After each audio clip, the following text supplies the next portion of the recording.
에스겔 강의 23번째 다실 에스겔 16장 오늘은 15절부터 합니다.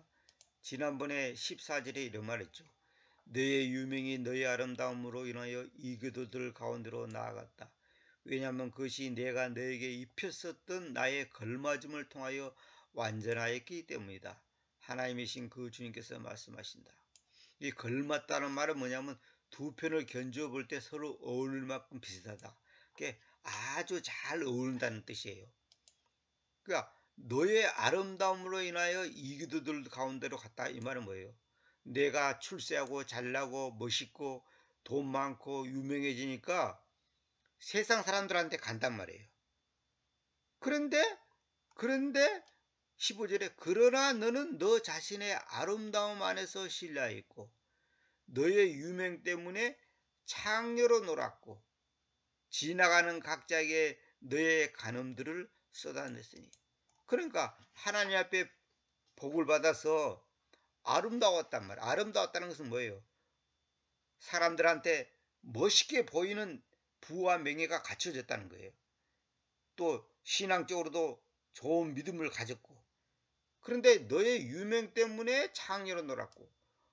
그러니까 우리가 돈이 많다고 무조건 좋은 게 아니에요. 그 돈 때문에, 명예 때문에, 인기 때문에 오히려 창녀짓을 하는 거야. 창녀짓을 했다는 것은 뭐예요? 창녀가 뭐예요? 내 몸을 파는 거 아닙니까? 그 말은 뭐예요? 내 육체를 세상 것에, 세상 즐거움에 바친다 이 말이에요. 그래서 지나가는 각자가 뭐냐면 아무나에게 너의 간음들을 쏟아냈으니 이 말은 뭐냐면 아무나에게 내 인간적이고 세속적이고 인본주의적인 것을 쏟아버리는 거야. 그러니까 그의 것으로 그것이 있었다 이 말은 뭐냐면 지나가는 각자에게 그 아름다움이 지나가는 각자에게 있었다. 다시 말하면 내 아름다움이 내가 창녀노소를 하는 것으로 말미암아 그 아름다움이 이방 사람들 그러니까 나의 육체로 간음을 하고 창녀짓을 놀았던 그 세상 사람들한테 빼앗겨 버렸다는 거예요. 내 아름다움이. 그 내가 부와 명예와 인기를 가지고 세상 사람들에게 놀다 보니까 오히려 내 아름다움이 세상 사람 것이 되어버린 거예요. 나의 행복과 즐거움과 만족이 세상 사람 것이 되어버린 거예요. 왜? 내가 창녀짓을 했으니까 상대방을 만족시켰을 거 아니에요. 그러니까 뭐냐면 여기서 내가 이거 써놨죠. 15절부터 34절까지는 결혼을 비유로 들어서 솔로몬 시대부터 에스겔 시대까지 계속된 이스라엘의 영적 매춘 행위를 기술한다고 그랬죠. 솔로몬 시대가 어떤 시대입니까? 한마디로 말해서 전무후무한 부와 명예를 가진 시대 아닙니까? 강대국이 됐단 말이에요. 에스겔 시대가 어떤 시대입니까? 바벨론에 끌려가고 지금 노예로 살고 있는 시대, 비참한 시대까지 계속 영적으로 이렇게 간음짓을 매춘행위를 했다는 거예요. 유다 백성들이. 오늘 우리가 그런 거 아니에요? 지금 오늘 우리 보고 하는 소리예요. 우리 보고. 하나님께서 구원시켜서 나를 갖다가 택해서 지옥 갈 사람을 천당 가게 하고 먹을 것과 입을 것을 줘서 이렇게 먹고 살게 주었는데 그 아름다움을 가지고 세상 사람들하고 창녀 짓을 하고 간음을 쏟아내는 짓을 했다 이 말이에요. 그래서 그리고 너의 우도들 중에서 너가 취하여서 다양한 색깔들로 너의 높은 장소들을 장식하였다. 그러니까 여러 가지 색깔을 가진 그 옷을 취해가지고 높은 장소, 이 산당, 높은 장소들에서 장식하였고 거기에서 창녀를 놀았다. 이 말은 뭐예요? 원래 높은 장소들에서는 하나님 앞에 예물을 바치고 기도하는 장소예요. 근데 그 마귀가 모방을 해가지고 거기서 자기들이 구슬을 하잖아요. 그래서 지금 무당들이 구달 때 산에 가서 구슬하잖아요. 그게 전부 다 성경에서 나온 거예요. 마귀는 그걸 모방해서 하는 거예요. 창녀를 놀았다는 것은 뭐예요? 거기서 하나님 앞에 예배하고 하나님께 영광 돌려야 돼. 근데 높은 장소들에서 창녀짓을 한 거야. 영적인 간음을 졌단 말이야. 다시 말하면 하나님께 예배해야 할 자리, 예배해야 할 그 환경, 그 여건 속에서 세상 사람과 짝지어가지고 자기 만족을 취하고 한마디로 해서 세상 사람들하고 어울려서 세상 문화에 푹 빠져버리는 거. 그게 창녀짓이라는 거예요. 그 같은 일들이 오지 않을 것이며 그것이 그렇게 있지도 않을 것이다. 이 말은 뭐냐면 앞으로 너와 같은 그렇게 죄를 많이 짓는 그 극한 짓을 하는 일은 없을 거다. 다시 말하면 완전히 그 악이 극에 달했다는 거예요. 하나님 앞에서. 그 산당에서 무당들이 춤추는 모습을 보여준다 그랬죠. 우리 한국에서도 그잖아요. 그래서 그 산에 가보면 왜 얼룩달룩한 그 천 걸어놓잖아요. 그 TV 보면 인도나 파키스탄이냐 그 우상 성리 사람들을 보면 산마을에다가 그 천 같은 거 걸어놓고 막 그러잖아요. 그게 뭐냐면 전부 다 이 성경에서 다 나온 거예요. 자기들이 신에게 지금 일종의 기도하는 거예요. 그래 기도문을 적어갖고 막 거기다 붙여놓고 걸어놓고 그러잖아요. 참 이게 그러니까 마귀는 모방의 천재이기 때문에 그대로 흉내를 내는 거예요.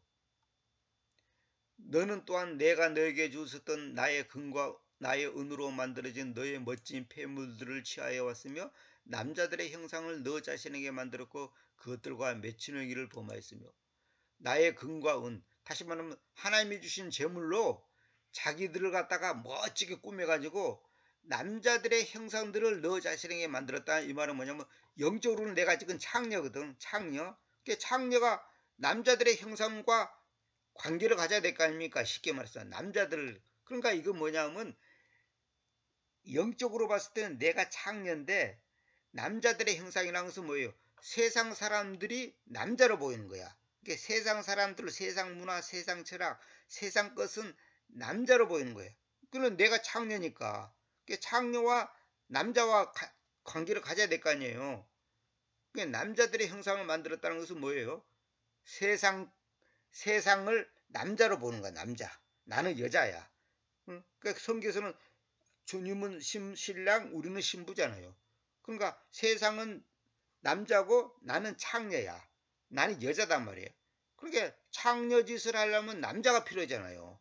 그러니까 남자들의 형상을 만들었다는 너 자신에게 만들었다 이 말은 뭐예요? 세상 것을 나의 남자로 삼았다 이 말이에요. 세상 철학, 세상 과학, 세상 문화, 세상 세속적인 거.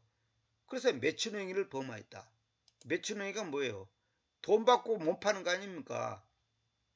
너의 수놓아진 우도들을 취하여서 그것들을 덮었다.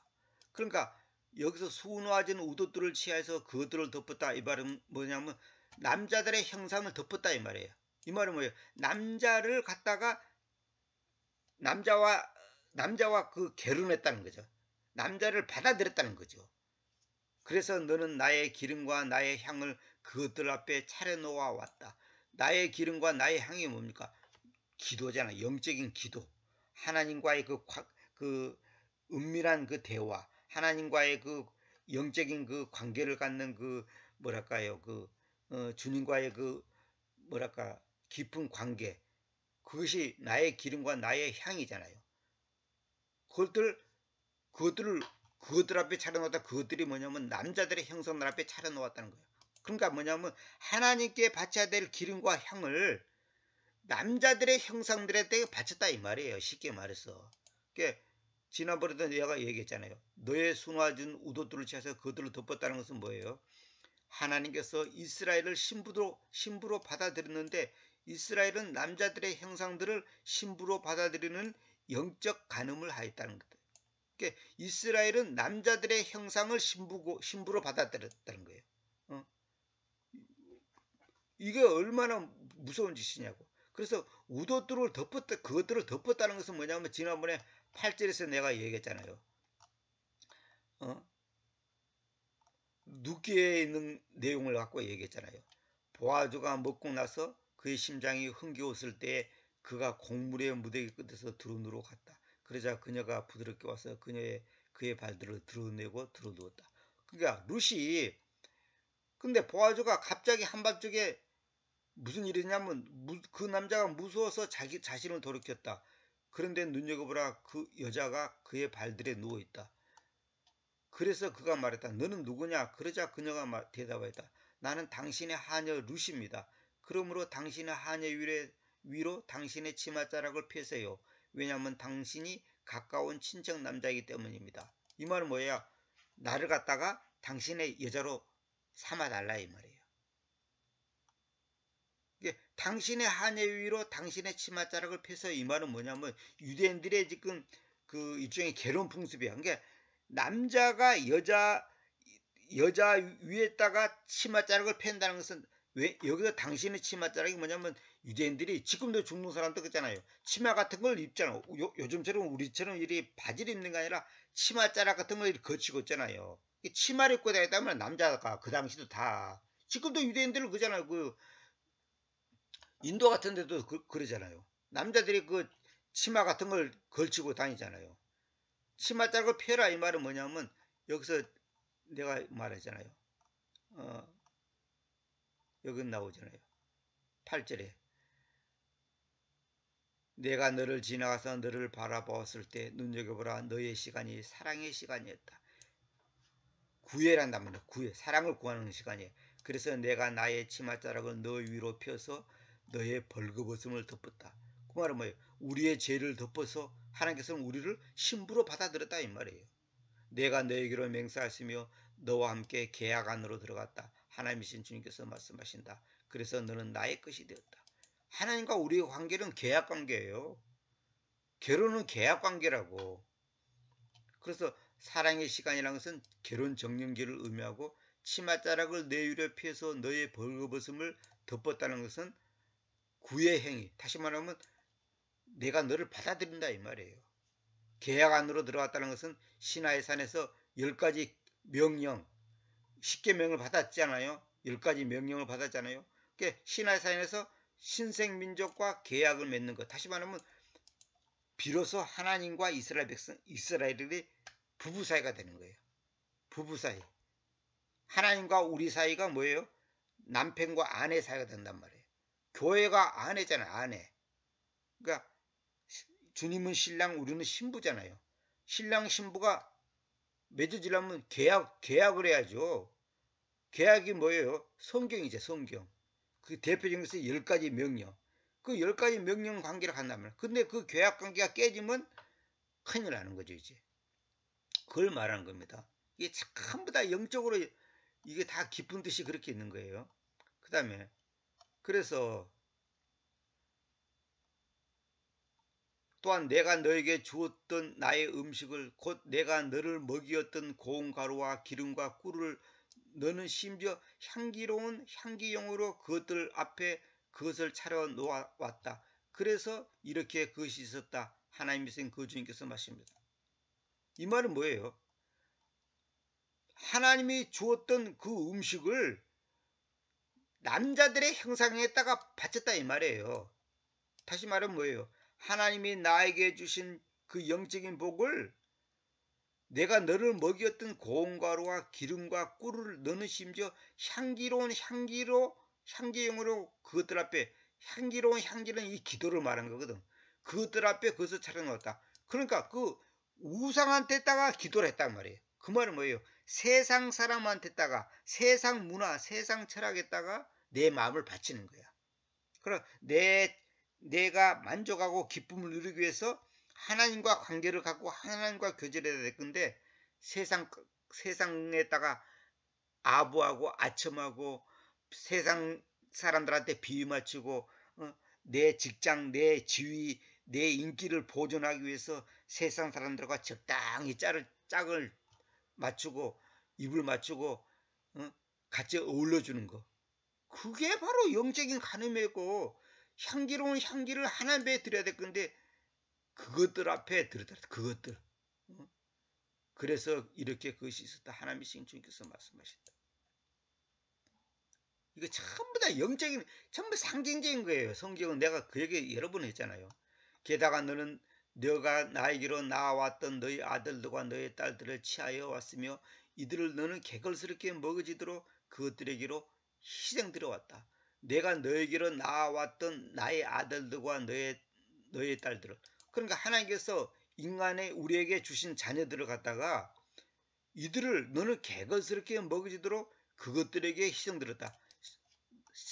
남자들의 형상들에게 희생들었다. 이 말은 제사 지냈다는 말이에요. 우리가 흔히 쉽게 말해서. 이 말은 뭐예요? 하나님이 우리에게 주신 영적인 자녀들을 세상 사람들한테 바쳐버린 거야. 육신적으로도 내 자녀들을 갖다가 믿음 안에서 잘 양육해야 될 건데 출세, 뭐 서울대학교 들어간다, 뭐 박사 된다, 뭐가 된다. 그 출세를 위해서 세상 문화에, 세상 철학에, 세상 지식에 자녀들을 바쳐버린 거야. 영적으로 그렇다고 말이에요. 오늘날 교회 장로, 집사라는 사람들이 뭐예요? 유명 대학 가기 위해서, 출세하기 위해서 뭐예요? 신앙생활을 등한히 시키고 교회 가지 마라 그러고 고등학교 3년 동안은 예배당에 가지 마라 그러고 일요일날 학원 가라 그러고 그것이 전부 다 자기 자녀들을 세상 것에 바치는 거예요. 세상 문화에 바치는 거예요. 자녀의 출세를 위해서 신앙이고 뭐고 다 중단하라 이 말이야. 그것이 영적인 간음이고요. 그것이 바로 너의 맺힌 행위들에 속한 이것이 작은 사안이냐 작은 일이냐 이 말이에요. 그런 일이 아니다. 이거 보통 문제가 아니다는 거예요. 자녀들을 이방 신들에게 희생물로 바친 것을 말한다. 이 말은 뭐예요? 실제로 그 당시 실제로 자녀들을 불에 태워서 바쳤어요. 실제로 우상들한테가 자녀들을 갖다가 바쳤다고. 이방 문화가 왔고 지금도 은밀하게 그런 짓을 하는 사람들이 단체가 있다잖아요. 사탄 숭배자들 그런 애들이 그러잖아요. 이거 오늘 우리 크리스찬들에게 적용시킨다면 어떻게 되냐? 자기 자녀들을 갖다가 우상한테 바치는 거야. 우상 제물로 무슨 말이냐? 출세를 위해서, 성공을 위해서. 내 자녀들의 영적 신앙을 포기해서라도 신앙생활을 스톱시켜서라도 예배당 가는 거, 교회 가는 것도 중단시키고 고등학교 다닐 때는 공부하라고. 그래서 어느 부모가 자녀가 갑자기 은혜를 받았고 교회 열심히 가고 신앙생활 열심히 하니까 불안해서 큰일 났다는 거예요. 이놈이 공부도 안 하고 맨날 교회만 왔다 갔다 한다고. 그런 말은 내가 직접 들었거든요. 그래서 내가 이 사람들의 신앙 수준을 알겠구나. 걔가 교회 생활 열심히 하고 성경 열심히 하고 그러면 그걸 칭찬해야 될 건데 불안한 거야. 왜? 공부 못하고 대학 못 가면 어쩔까? 유명 대학 못 가면 어쩔까? 불안한 거야. 그게 바로 부모들의 영적 수준이 자기 자녀들 갖다가 신앙으로 붙잡아주는 게 아니라 출세를 위해서 신앙을, 믿음을 포기하게 만드는 거예요. 겉으로는 말 안 하지. 그러나 속으로는 다 그런 게 있단 말이에요. 곧 너는 나의 아이들을 살해하여 왔고 그들로 하여금 그것들을 위해서 불을 통과하도록 야기시키려고 그들을 넘겨주어 왔는데도 작은 사안이냐 이 말은 뭐예요? 작은 일이냐 이 말이에요. 영어로 매드라는 것은 그런 뜻입니다. 매드라는 것은 그것이 작은 문제냐 이 말이에요.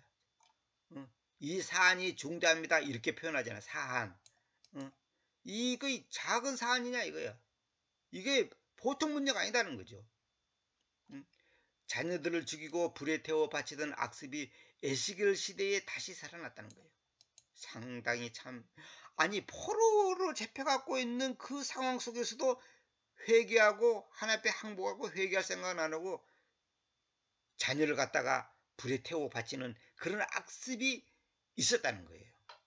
얼마나 인간이 교만하고 진짜 이거 상상을 할 수 없는 거예요.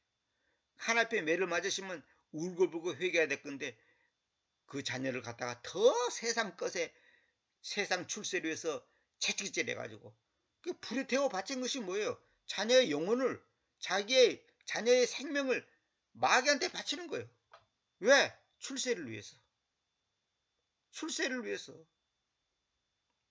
지금 그러고 있잖아요 지금. 그리고 너의 모든 가증스러운 것들과 너의 맺힌 행위들 속에서 너는 너의 청춘기의 날들을 곧 너는 벌거벗기고 알몸이었으며 너의 피 안에서 오염됐을 때를 기억한 적이 없다.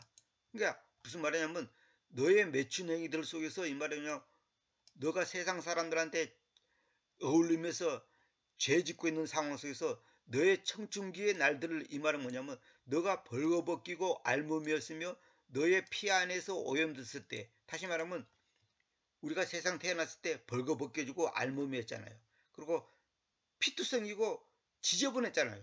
그걸 기억을 못한다는 거예요.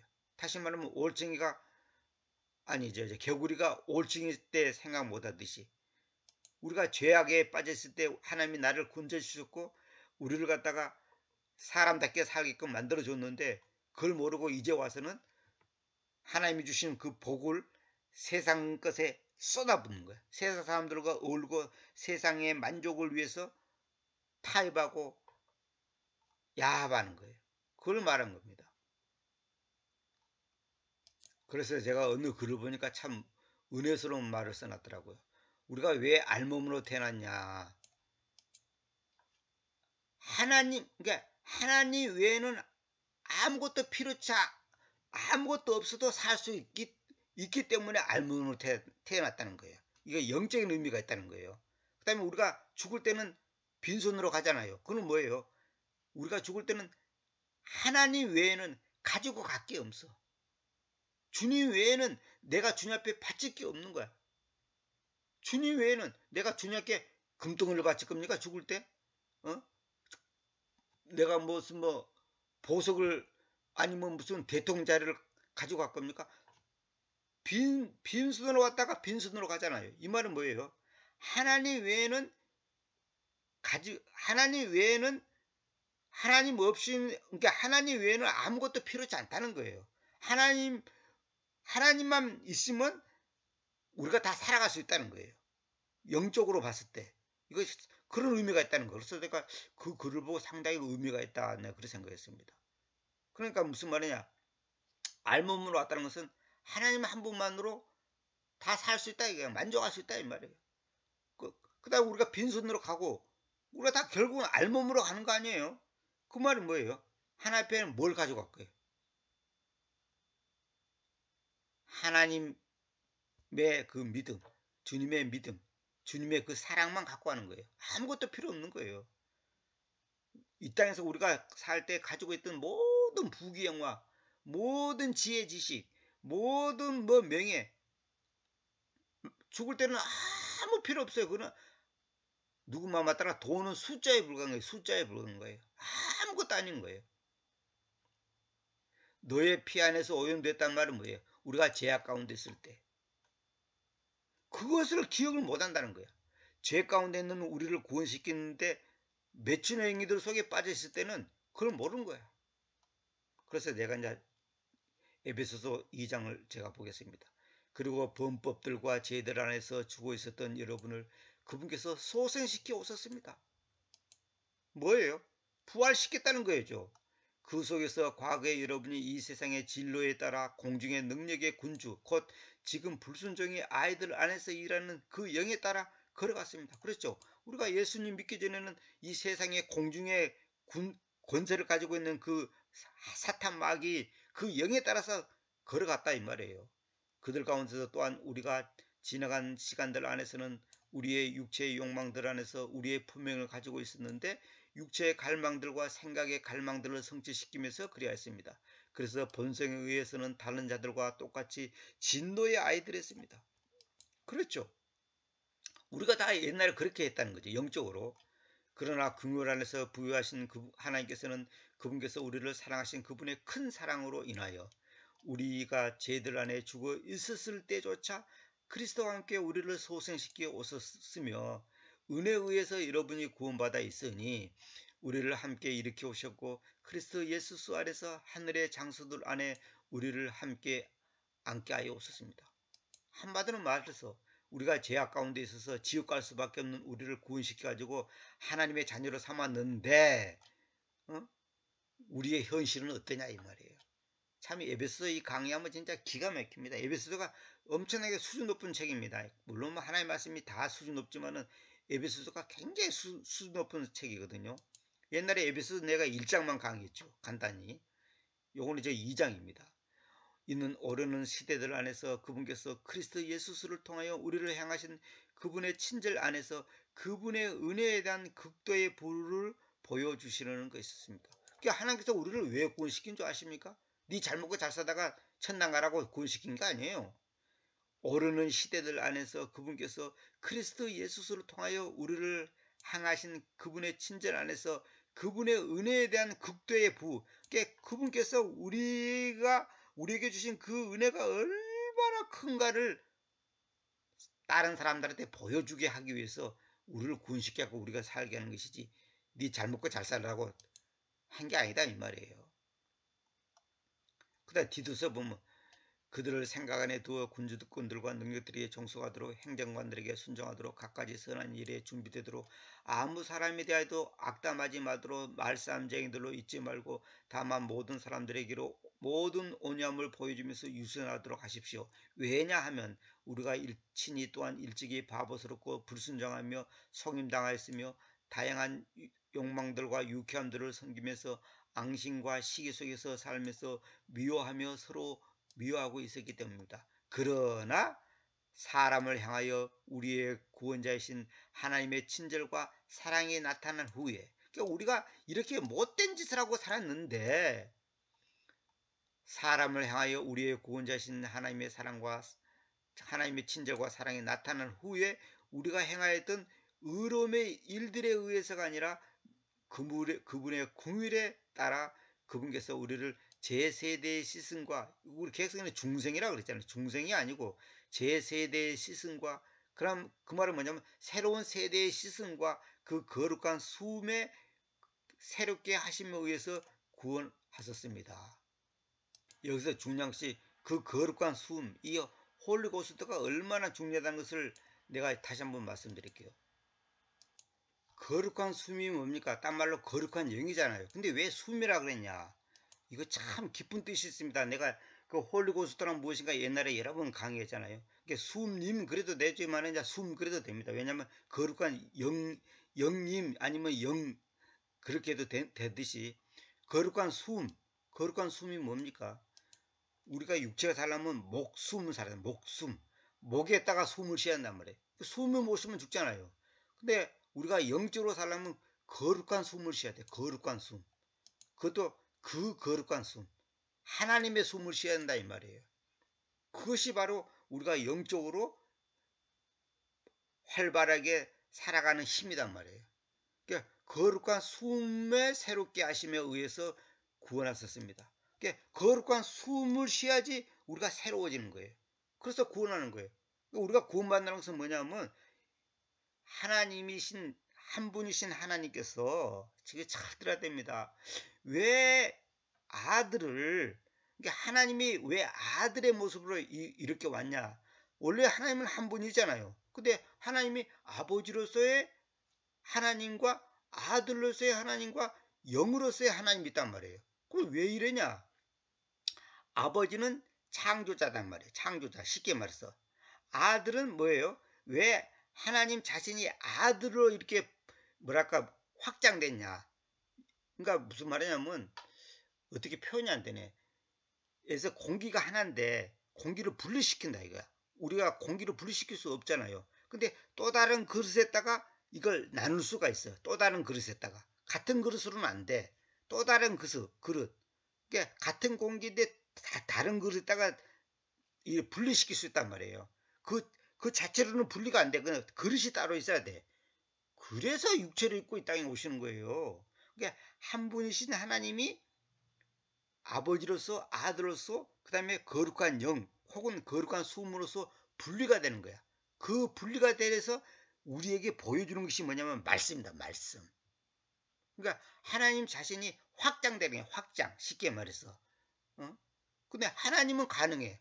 하나님은 자신의 몸을, 자신의 존재를 100가지, 1000가지, 10,000가지로 분리시킬 수 있어. 그래서 사랑, 은혜, 말씀, 진리, 뭐 생명, 뭐 구원, 어린 양, 뭐 아버지, 아들, 말씀 다양하게 표현하잖아요. 그게 뭐냐면 하나님을 확장시키는 거야. 근데 여기서 중요한 것이 뭐냐면 왜 하나님의 아들의 모습으로 왔냐? 다시 말하면 왜 인간의 모습을 가지고 왔냐? 다시 말하면 왜 육체를 입고 이 땅에 오셔야 되느냐? 육체를 가진 우리를 구원시키기 위해서. 인간인 우리를 구원시키기 위해서. 원숭이를 구원시키려면 원숭이 모습으로 와야지. 응? 개를 구원시키려면 개의 모습으로 와야지. 근데 주님은 사람의 모습으로 왔단 말이에요. 왜? 사람을 구원시켜야 되니까. 다시 말하면 주님을 맏아들이라고 하잖아요. 맏아들. 왜 그런지 알아요? 우리는 주님이 맏아들면 우리는 작은 아들이잖아 말이에요. 많은 아들을 확보하기 위해서. 다시 말하면 많은 신부를 확보하기 위해서. 다시 말하면 많은 당신의 자녀를 확보하기 위한 거야. 그것이 바로 사람을 향하여 우리의 구원자신 하나님의 친절과 사랑이 나타난 후에, 이 말은 뭐예요? 하나님이 육체를 입고 인간의 모습으로 이 땅에 오신 후에 우리가 행하였던 의로움의 일들에 의해서가 아니라, 행위에 의해서가 아니라, 쉽게 말해서 그분의 긍휼에 따라 그분께서 우리를 제세대의 시승과, 이 말은 새로운 세대의 시승과 그 거룩한 수음에 새롭게 하시며 의해서 구원하셨습니다. 다시 말하면 아버지라는 하나님이 계시는데 아들이라는 존재로 그 하나님이 분리가 돼가지고 이 땅에 오셨단 말이야. 확장돼가지고. 그렇죠? 그 분리가 됐단 말을 오해하면 안 됩니다. 그분이 사람의 모습으로 왔다는 말이에요. 그분이 쪼개졌다는 말이 아니고 사람의 모습으로 왔단 말이에요. 사람의 모습으로 와야 돼. 왜? 사람을 구원시키기 위해서. 그런데 그 사람의 모습으로 오신 그분이 십자가에서 죽어야 돼. 왜? 내가 여러 번 말했잖아요. 나무에 있는 열매를 따먹어서 죄를 지었기 때문에 나무에서 죽어야 돼. 이거 굉장히 깊은 뜻이 있습니다. 그래서 그분이 또 우리를 갖다가 그분의 공의를 따라 우리를 갖다가 새롭게 해야 되는데 어떻게 새롭게 하냐? 그 거룩한 숨에 새롭게 하심. 다시 말하면 그 거룩한 영이 나를 새롭게 한단 말이야. 그래서 우리가 소위 말하는 성령의 역사, 하나님의 역사, 성령의 역사다. 그 말이 뭐냐면 거룩한 숨을 쉬어야 돼 우리가. 이거 굉장히 중요한 의미가 있어요. 참 이거 정말 할 말이 너무 많은데 이 지구가 어디서 나왔죠? 물에서 나오잖아요. 물에서 묻이 드러나 육지가 드러난 것이 우리가 말하는 소위 땅이에요. 이 지구예요. 원래 물속에 있었어요. 이 우주는 원래 물속에 있었다고. 물속에 있었다니까. 이 물이 뭐예요? 생명이잖아요. 생명이잖아. 생명. 그 생명에서 육체가 딱 드러난 거야. 물속에서 드러났단 말이에요. 묻이 드러났단 말이에요. 우리 인간의 몸도 뭐예요? 어머니 뱃속 양수에서 살다가 바다로 나왔잖아요. 우리가 양수에서 살았다니까. 물속에서 살았다니까. 양수. 그래서 요한복음에 보면 물과 성령으로 거듭나지 않으면 이 말이 뭐냐면 물에 의해서 물 안에서 그리고 영 안에서 다시 태어나야 된단 말이에요. 물 안에서 이 말은 뭐예요? 육체 안에서 태어나야 되고 영 안에서 태어나야 돼. 다시 말하면 어머니 뱃속에서 태어나야 되고 하나님의 영 안에서 태어나야 돼. 그것이 바로 구원이에요. 세상에 태어나지도 않는 애가 구원받고 그런 게 아니단 말이에요. 육체 안에서 태어나야 된단 말이에요. 그래서 거룩한 숨에 새롭게 하심. 이 말은 뭐냐면 우리 인간이 엄마 뱃속에서 숨 쉽니까? 못 쉽니까? 숨 못 쉬죠. 어떤 사람들은 엄마 뱃속에서 숨을 쉬다 그러는데 천만 애기는 숨 쉬는 게 아니에요. 숨을 쉬는 게 아니고 엄마의 탯줄을 통해서 산소를 공급받지. 물론 폐가 활동하는데 내가 말한 것은 콧구멍으로 숨을 쉬는 게 아니단 말이에요. 콧구멍으로 숨을 못 쉬면 목숨이 아니라 목숨을 쉬는 게 아니다 말이에요. 목으로 숨을 쉬는 게 아니고 아기의 탯줄과 그러니까 아기의 배꼽과 엄마의 배꼽에 있는 탯줄이 서로 연결돼서 거기서 영양도 공급받고 산소도 공급받는 거예요. 그래서 아기가 딱 태어나면 그 탯줄을 딱 끊는 순간 아기는 숨 못 쉬고 죽어요. 그래서 콧구멍에 그걸 이제 양수로 이렇게 닦아주잖아요. 숨을 쉬라고. 그러니까 그 양수가 콧구멍 쏙 속에까지는 안 들어가 있단 말이에요. 하나님께서 기가 막히게 만들어. 그래서 그 양수가 끈적끈적한 거예요. 끈적끈적. 그냥 우리 맹물처럼 그냥 그런 게 아니고 끈적끈적해. 왜냐면 속으로 푹 들어가면 안 돼. 그러니까 애기가 운다는 것은 뭐예요? 운다는 것은 뭐야? 폐로 이제 숨을 쉰다. 이게 바깥으로 목숨을 쉰다. 목숨. 목으로 숨을 쉬는 거예요. 그래서 앙 하고 우는 거예요. 앙 하고 울어야 돼. 그래서 그 애기가 태어나면 거꾸로 들고 엉덩이를 때리는 것은 뭐냐면 엉덩이는 안 때려도 되는데 자극을 주는 거야. 자극을. 그래서 양수에서 다시 말하면 물 속에서 태어나는 거예요. 그래서 원래 그러니까 왜 거룩한 숨에 의해서 새롭게 나 이 말 왜 거룩한 영이라고 말을 안 쓰고 숨이라 썼냐? 이거 굉장히 기쁜 뜻이에요. 그래서 킹제임 성경이 놀라운 성경이에요. 헬라어로는 똑같은 단어예요. 어? 푸뉴마라고 똑같은 단어야. 근데 거룩한 숨이란 것이 뭐냐면 우리는 숨을 잃어버렸단 말이에요. 숨을 잃어버렸어. 죽었다는 영적으로 죽었다는 것이 뭐예요? 숨을 잃었다는 숨을 못 쉰다는 거지. 어? 영적으로도 우리가 다 죽었단 말이에요. 아까 여기 있는 것처럼 뭐예요? 어? 우리를 소생시켰다. 소생. 어? 죄들 안에서 죽어 있었을 때조차 그리스도와 함께 우리를 소생시키었어. 소생시켰다는 건 뭐예요? 거룩한 숨을 쉬겠다는 말 아닙니까? 어? 거룩한 숨을 쉬겠다는 거예요. 이게 구원이다 말. 은혜에 의해서 여러분이 구원받았어요. 이게 그리스도와 함께 우리를 소생시켰다. 이 말은 뭐냐면 이 가로로 됐죠. 이 말의 속뜻이 뭐냐? 은혜에 의해서 여러분이 구원받아 있다. 이런 의미다 이 말이에요. 응? 이 표현 하나하나가 다 깊은 뜻이 있는 거예요. 그래서 우리를 소생시키려면 뭐예요? 거룩한 숨을 쉬게 돼. 거룩한 숨을 쉬어야 돼요. 그러니까 왜 지옥 가냐? 거룩한 숨을 못 쉬니까 지옥 가는 거예요. 우리가 육체가 왜 죽냐? 목숨을 못 쉬니까 목에 숨을 못 쉬니까 죽는 거예요. 왜 지옥 가냐? 거룩한 숨을 못 쉬는 거야. 거룩한 숨을 쉬는 사람만 천당 가는 거야. 쉽게 말해서 영생을 간단 말이에요. 영생이 뭐예요? 영원히 사는 거잖아요.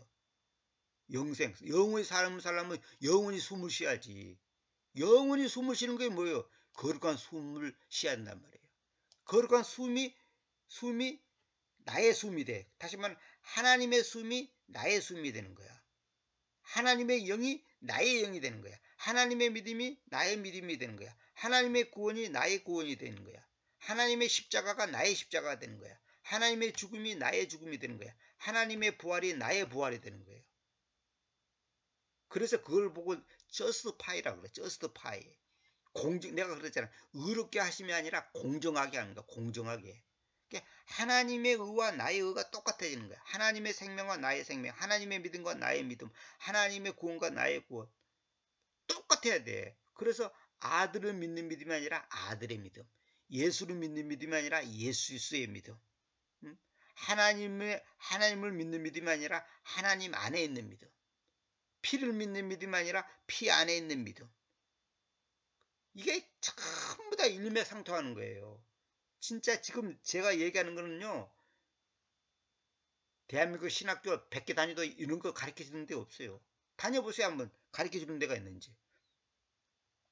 이게 성경을 정확하게 번역했을 때만이 이 답이 나오고 정확하게 이해를 해야 돼. 킹제임 성경하고 개혁성경하고는 하늘과 땅 차이. 하늘과 땅 차이. 저보고 점수 주라면 1점 주기도 어려워. 개혁성경은 솔직한 얘기로. 그러니까 거룩한 숨을 쉰다는 것이 바로 그런 의미예요. 제가 여러 번 말했잖아요. 성경은 똑같은 말을 다양하게 표현한다 그랬잖아요. 똑같은 말을 다양하게 표현하는 거예요. 구원이라는 단어 속에는 수만 가지 의미가 숨어 있는 거예요. 거기는 사랑, 용서, 기쁨, 거룩한 숨, 생명, 진리, 말씀, 예수도 마찬가지고 지혜도 마찬가지고 믿음도 마찬가지고 그 단어 속에는 각자 다양한 뜻이 포함되어 있는 거예요. 그것을 다양하게 분리시켜 놨단 말이에요. 응? 결국은 성경은 딱 한 단어로 말을 하면 이거예요. 사랑. 사랑의 사랑.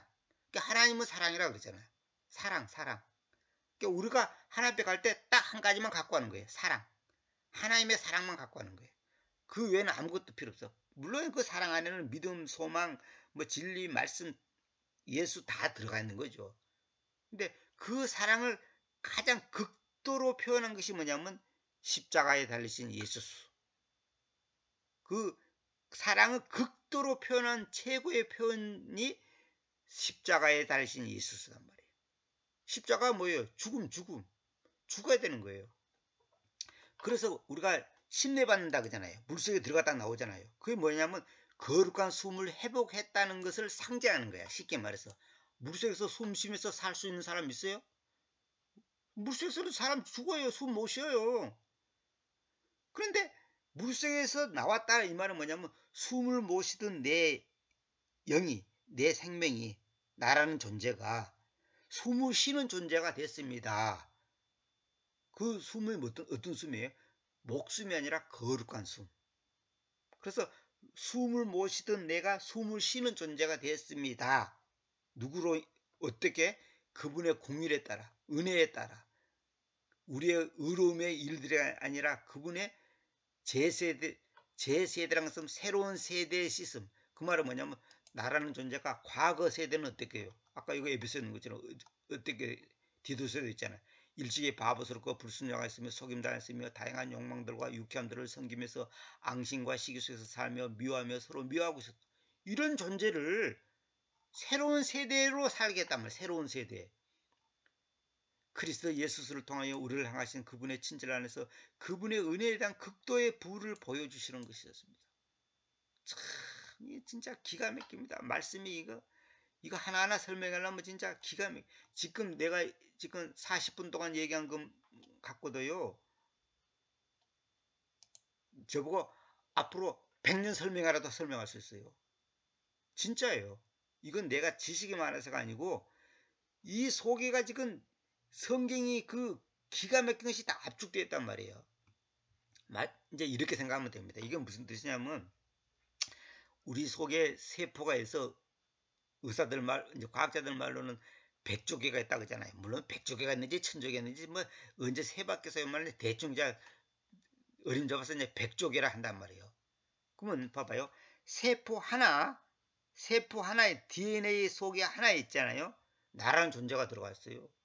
그럼 100조 개 중에 그 한 세포 하나에 나라는 존재가 다 들어가 있다니까. 그 여러분 아십니까? 다 들어가 있다니까. 이 말하고 무슨 말이냐면 내가 무슨 말을 하려고 하냐면 구원자라는 말 속에 온 우주가 다 들어가 있어. 거룩한 숨이라는 말 속에 온 우주가 다 들어가 있어. 사랑이라는 말 속에 온 우주가 다 들어가 있어. 예수라는 말 속에 온 우주가 다 들어가 있어. 말씀이라는 말 속에 온 우주가 다 들어가 있어. 부활이라는 말 속에 온 우주가 다 들어가 있어. 생명이라는 말 속에 온 우주가 다 들어가 있어. 각 세포 하나하나 속에 나라는 존재가 다 들어가 있다니까. 그래서 체세포를 떠갖고 왜 인조인간이 아니라 그 뭐랄까요? 복제인간을 만들고 복제양을 만들고 복제계를 만들고 그러잖아요. 그게 가능해요. 가능하다고. 근데 옛날에 몰라 그것이 가능하잖아요. 그 DNA 그 인간의 뭐라 그러니까 그 의학적으로 갑자기 생각 안 나네. 갑자기 생각 안 나네. 하여튼 그 꼬불꼬불한 거 있잖아요. 그 갑자기 용어 생각 나는데 그것이 현대 과학에서 이제 분석이 됐잖아요. 분석이. 아, 인간이 이렇게 만들어졌구나. 근데 그 중에 하나가 뭐가 잘못되면 어떤 장애를 갖고 나오고 어떤 것에 문제 있고 어떻게 암에 걸리고 어떻게 뭐가 잘못되고 이거 이제 그 중에 하나가 꼬이면야 그래 되는 거예요. 우리도 성경도 마찬가지예요. 뭔가 하나가 꼬이면 거기서 이제 이상한 소리가 나오고 이단이 나오는 거예요. 거기서 사이비가 나오고 꼬이면 안 되거든. 근데 그걸 안 꼬이게 정확하게 기록된 성경이 물론 히브리 헬라어지만은 그것을 가장 잘 번역한 성경이 킹제임스 성경이란 말이에요. 근데 그 킹제임스 성경을 또 우리말로 번역하는데 지금 여러 사람들이 번역했다고 했는데 내가 보니까 너무나 뒤죽박죽이에요. 물론 저도 이제 완전하지 못하겠지만은 뒤죽박죽이야. 그 번역을 잘해서 그 꼬이지 않게끔, 그 충돌이 안 일어나게끔, 그 모순이 안 일어나게끔 해야 한단 말이에요. 그걸. 그게 그렇게 어려운. 그래서 8,000개의 단어를 기가 막히게 조화를 시켜야 돼요. 이게 충돌이 안 일어나야 되거든. 1980년도에 그 80년도, 79년, 84년도, 84년도인가요? 80년도인가요? 그 아폴로 그 챌린저호, 그 미국에서 챌린저호라고 그 달날아가는 그 인공위성 챌린저호가 저 1분 몇 초 만에 그 공중에 올라가다 폭발했잖아요. 그걸 그대로 생방송을 했는데 전 세계 사람들이, 특히 미국 사람들이, 수많은 사람들이 그걸 봤단 말이에요. 저도 TV로만 봤습니다만은 공중에 폭발했잖아요. 근데 왜 폭발했냐? 나중에 과학자들이 조사를 해보니까 그 왜 기계와 이 파이프로 연결하는데 바람 새지 말라고, 이제 물 새지 말라고, 이제 예를 들어서 고무 바킹 있잖아. 고무 바킹. 근데 고무 바킹이 그때 그 챌린저를 쏠 때 굉장히 추웠대요. 날씨가 굉장히 추웠답니다. 근데 이것이 고무 바킹이 얼어버린 거야. 얼어가지고 이것이 찢어진 거야. 찢어져. 왜냐하면 이것이 이제 얼면 왜 쫄아지잖아요. 수축이 되잖아요. 수축이 되니까 이게 살짝 찢어진 거야. 그 찢어졌는데 그것이 이제 공중에 올라가다가 이제 그것이 말하면 조그만 조금 찢어진 것이 점점 새 가지고 그것이 문제를 일으켜갖고 폭발했다는 거야. 그 100만 개가 넘는 부속 중에 그 고무 바킹 하나, 그 고무 바킹 하나가 그 추위 때문에 그것도 찢어진 지 눈에 안 보니까 과학자들은 알 수가 없지. 그러니까 그것 때문에 이제 뭐가 새 가지고 그게 폭발했다는 거예요. 그리고 우주인 우주 비행사 7명인가요? 다 죽었잖아요. 다 죽고 그것 때문에 2년인가 3년 동안은 일체 뭐랄까 나사에서 뭐 인공위성 쏘고 이런 거 안 했잖아요. 스톱했잖아요. 오랫동안. 엄청난 충격이었죠. 그때 그 당시에 진짜 비극이었지. 그것도 또 하나님께서 다 뭔가 뜻이 있을 거예요. 제가 볼 때는 인간의 그 교만을 하나님께서 깨뜨리는 어떤 그런 것도 있을 것 같아요. 어쨌거나 그 조그만 거 하나가 틀어지니까 챌린저가 폭발해버린 거야. 80년도에 77년도, 78, 79, 많이 80년도에 맞네. 80년도에 그랬네. 하나의 말씀이 조그만 거 하나가 문제를 일으키고 번역이 잘못되고 그러잖아요. 그러면 큰일 나는 거예요. 아들을 믿는 믿음 그래 보면 어떻게 돼요? 주체자가 내가 돼버려. 주체자가 아들이어야 될 건데 내가 돼버려. 아들을 믿는 믿음 그러면 주체자가 내가 돼버려. 근데 아들의 믿음이 되면 주체자는 아들이야. 그래서 나의 돈 그러면 주체자는 내 거잖아. 나잖아요. 근데 나에게 준 돈 그러면 어떻게 되죠? 주체자는 나에게 준 상대방 거잖아요. 그 표현이 다르면 안 된다니까. 하나의 말씀이 이 DNA가 잘 이렇게 조화를 이루듯이 충돌이 일어나면 안 된단 말이에요. 이제 생각났네. 그 게놈 프로젝트라고 하잖아요. 게놈 프로젝트라고. 저도 그걸 강의를 많이 들어보고 이제 읽어봤습니다만 그 게놈을 사람이 이제 분석이 됐단 말이에요. 현대가 와서 그 게놈이 분석이 됐어. 어떤 식으로 이게 사람이 이 DNA가 조직이 돼 있구나. 근데 그 게놈 프로젝트라는데 그 게놈 그걸 이제 잘 어떻게 해서 미리 이제 암을 안 걸리게끔 장애가 안 생기게끔 그런 이제 된다는 거예요. 그래서 내가 아까도 말한 것처럼 구원이란 단어 안에 모든 것이 들어있고 생명이란 단어 안에 모든 것이 들어있듯이 쉽게 말해서 인간의 정자가 뭐예요? 뭐 30억 개인가요? 3억 개인가요? 30억 개인가 3억 개인가 된다잖아요. 근데 그 중에 하나의 정자가 하나의 난자를 만났고 아기가 생기는 거 아니에요. 그죠? 그러면 그 30억 개라는 정자 안에 나라는 존재가 다 들어가 있는 거야. 그러니까 나라는 존재가 30억 개야. 근데 그 중에 하나가 저쪽 여자 쪽하고 연결돼 가지고 사람이 되는 거 아니에요? 태어나는 거 아니에요? 그거나, 그래서 내가 이 초창기 때 그 성경 뭐냐 하나님께서 이걸 가르쳐 줬어요. 그때 정말 춥고 배고플 때인데 하나님께서 나한테 딱 가르쳐 준 것이 우주의 원리와 성경의 원리와 인체의 원리가 똑같다. 그걸 하나님이 나한테 가르쳐 줬어요. 성경 보다가 얼마나 탁 눈을 열어주더라고. 그래서 그때부터 내가 단어 분석을 한 거예요. 단어를 갖다가 이 주제별로 뭐랄까요? 단어별로 이렇게 분리를 시킨 거예요. 이것이 조화가 안 돼 버리면 큰일 나는 거야. 원리가 똑같다니까. 우주의 원리나 단어의 성경의 원리나 사람 신체의 원리나 똑같다니까. 그래서 사람을 왜 작은 소우주라고 하잖아. 소우주라고 하잖아요. 그건 맞는 말이에요. 사람이 소우주라고. 그건 맞는 말이라고요. 새끼손가락 하나가 망가지면 어떻게 되죠? 온 몸이 아프잖아요. 마찬가지예요. 영적으로 우리가 교회의 한 지체가 아프면 온 지체가 아프듯이. 새끼손가락 하나를 고치기 위해서는 온 몸이 동원돼야 돼. 새끼손가락만 병원 갈 수 없잖아. 병원 가려면 새끼손가락 때문에 온 몸이 같이 가야 돼. 그렇죠? 마찬가지로 성경의 어떤 한 구절이 잘못되고 한 단어가 잘못되면 그 단어를 고치기 위해서 온 성경을 창세기부터 요한계시까지 다 뒤져봐야 돼. 맨날 제가 반복하는 일이 그거예요. 맨날 그거예요. 그래서 어떤 일은 한 단어 아니면 한 절 때문에 하루나 이틀 동안 씨름할 때도 있어. 뭐 한두 시간은 기본이고 보통.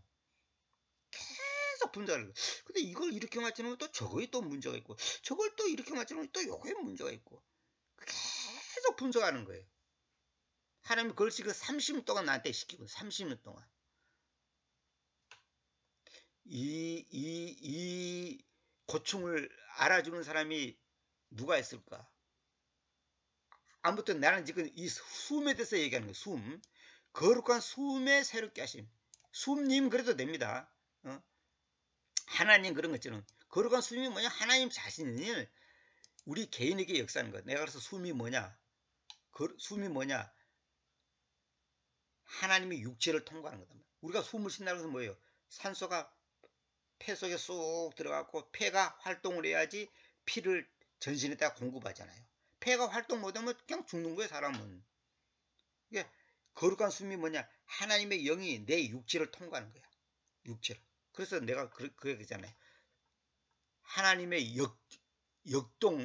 그러니까 역동성, 하나님의 역동성. 그러니까 하나님의 영이 역동하는 거예요. 역동하는 것은 움직인단 말이야. 힘있게 움직이는 거. 쉽게 말해서 내가 옛날에 얘기했잖아요. 내 코앞에 산소가 아무리 많아도 그 산소가 내 코 속으로 들어가서 폐 속으로 들어가서 숨을 쉬지 않는다면 그 산소가 아무 의미가 없는 거예요. 내가 아무리 산소를 내 주변에 산소가 많고 막 산소가 기가 막힌 숲속에 들어간다 하더라도 내가 숨을 안 쉰다면 다시 말하면 그 산소가 내 폐 속에 들어가지 않는다면 아무 의미가 없는 거예요. 시체를 갖다가 그 산속에 공기 좋은 데 갖다 놓으세요. 시체가 사는가? 못 살아요. 그러니까 하나님의 영은 어디든지 계시는데 그 영이 나에게 역사한다. 나에게. 그래서 우리가 레마의 말씀이라고 하잖아요. 레마. 그 말씀이 문자로 기록된 그 말씀이 영으로 나한테 들어와야 돼. 그것이 거룩한 숨이에요. 그래서 기뻐하라 그러면 기뻐해야지. 근데 기뻐하라 근데 기뻐하라가 내 가슴 속에 들어오지 않아. 내 심장 속에 들어오질 않아. 뭐가 기뻐? 내가 지금 사업이 망했는데. 뭐가 기뻐? 내가 지금 암에 걸렸는데. 뭐가 기뻐? 내가 시험에 떨어졌는데.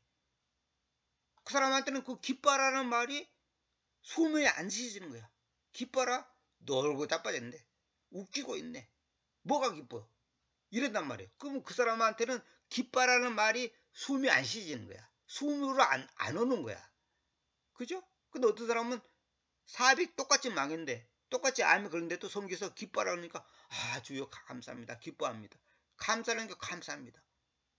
그러니까 똑같은 환경인데 어떤 사람은 기뻐하라 감사라 기도하라가 숨으로 다가와. 숨을 쉬어줘. 그것이 심장 속으로 들어와. 아멘 아멘 아멘이 되는 거야. 근데 어떤 사람은 절대로 아멘 안 돼. 하나님을 같이 안 믿는 사람 보고 하는 얘기 아니야 지금. 하나님을 믿는다고 하는 사람도 그런다니까. 그 말은 뭐예요?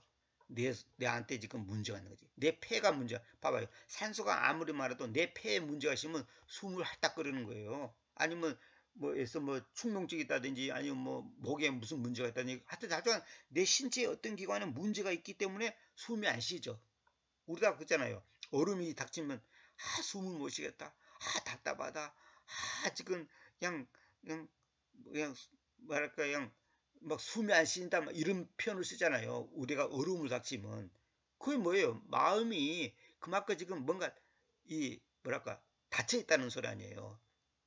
그러니까 거룩한 숨을 제대로 쉬려면 내 몸이 건강해야 되지. 내 마음이 건강해야 되지. 건강은 왜 안 되냐? 회개를 안 하기 때문에 그래요. 회개. 코가 막히든지 목이 막히든지 폐가 막히든지 뭔가 막히면 숨이 제대로 안 쉬지는 거예요. 그러니까 기쁘면 안 돼. 성경은 기뻐라 하는데 기뻐하지 않아. 감사하는데 감사가 안 나고 응? 맡기라 했는데 안 맡겨주고 나만 바라봐라 하는데 하나님만 안 바라죠. 하나님만 바라봐지질 않아. 그게 뭐예요? 내가 지금 병들었다는 거예요. 병들었다는 거예요. 핑계대지 마. 내가 병들었다는 게 뭐예요? 하나님과 나 사이의 관계가 뭔가가 지금 맥혔다는 거거든. 응?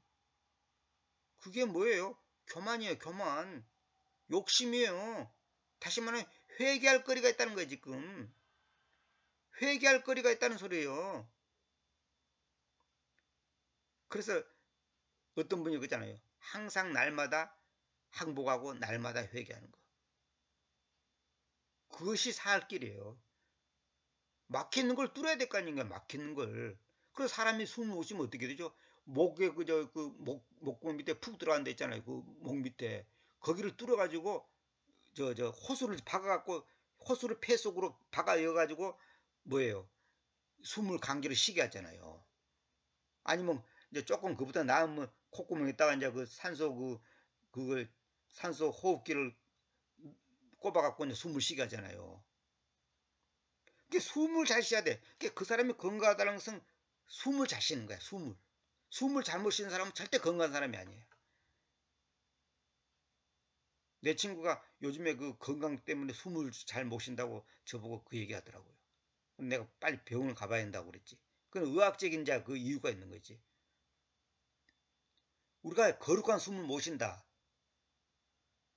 영적으로 문제가 있는 거지 지금. 병이 들어있는 거죠. 지금 오늘 핵심이 요겁니다. 거룩한 숨에 새롭게 하심. 날마다 우리가 새롭게 되는 거예요. 우리 세포가요 매일같이 새로 생기고 없어지고 생기고 없어지고 뭐 수천 개 수만 개가 그렇게 된다잖아요.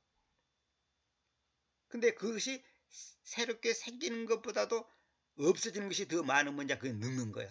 보통 25살 뭐 이 정도 되면 이제 세포가 더 늙어진다잖아요. 이제 말하면 생기는 것보다 죽어가는 게 더 많은 거야.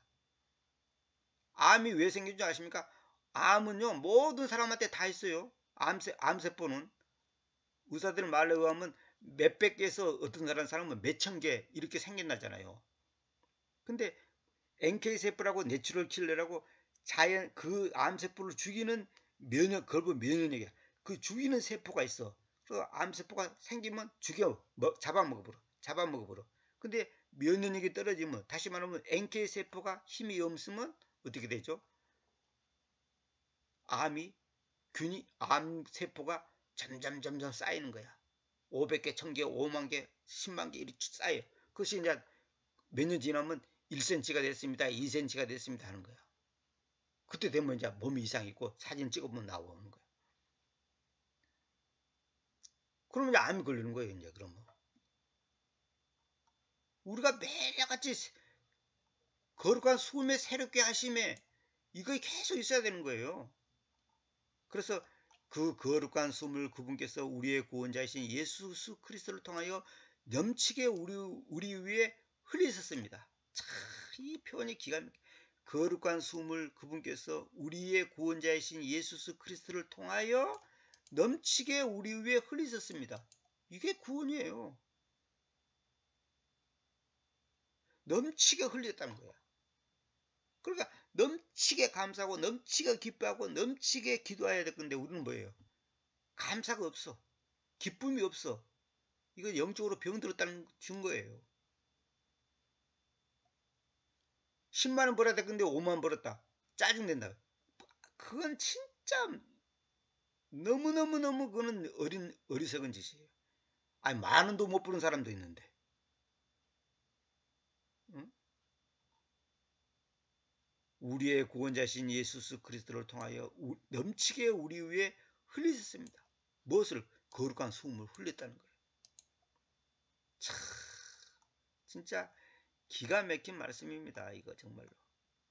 그래서 제가 이 에스겔 그 16장 15절부터 강의하면서 이것이 딱 이 구절이 생각나더라고요. 그래서 이걸 지금 이렇게 간단히 소개해 드렸는데 결국 뭐냐?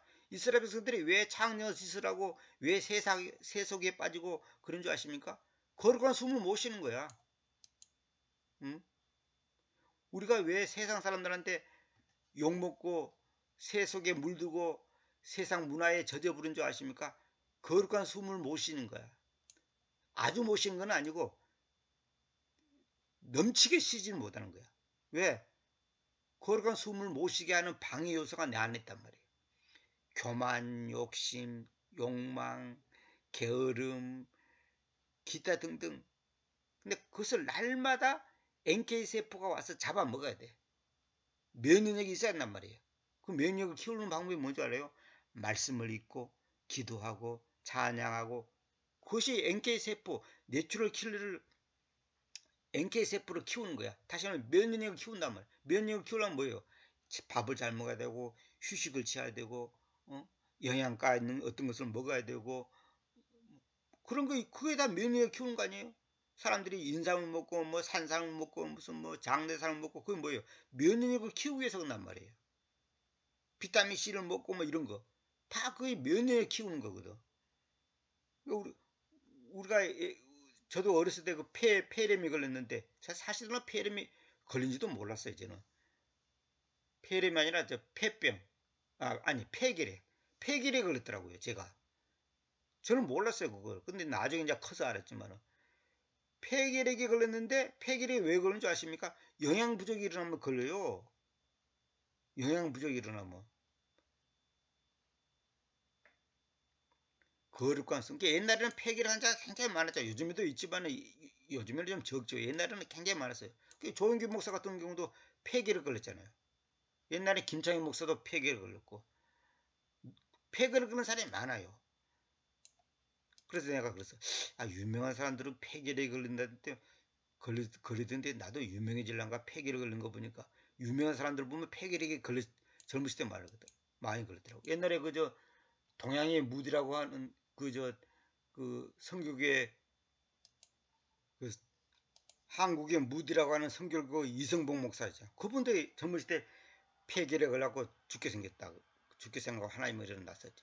이상하게 폐결핵 걸린 사람이 많더라고요.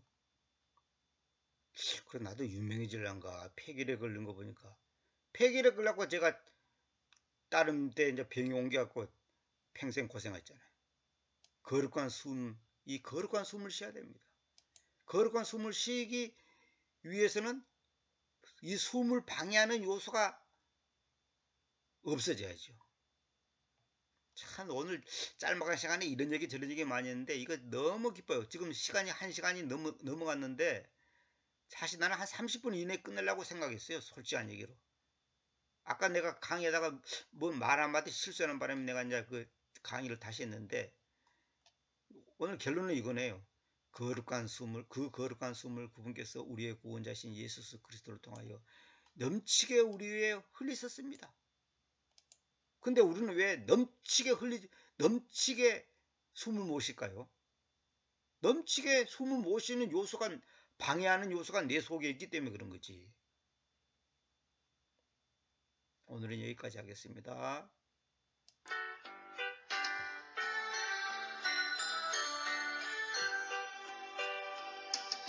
죄악의 썩은 내 육신을 주님이 쓰시려 했네. 죽음의 덫에 걸려있는 몸 주님이 쓰시려 했네. 속죄하는 손 치유하시고 속죄하는 발 치유하셨네. 새 생명 얻은 이 몸 다 바쳐 주님께 영광 돌리리. 눈물로 칠한 내 육신을 주님이 희게 하셨네. 십자가 보혈 증거하라고 주님이 살리셨네. 기도를 할 때 음성 주시고 찬송을 할 때 기쁨 주시니 내 작은 이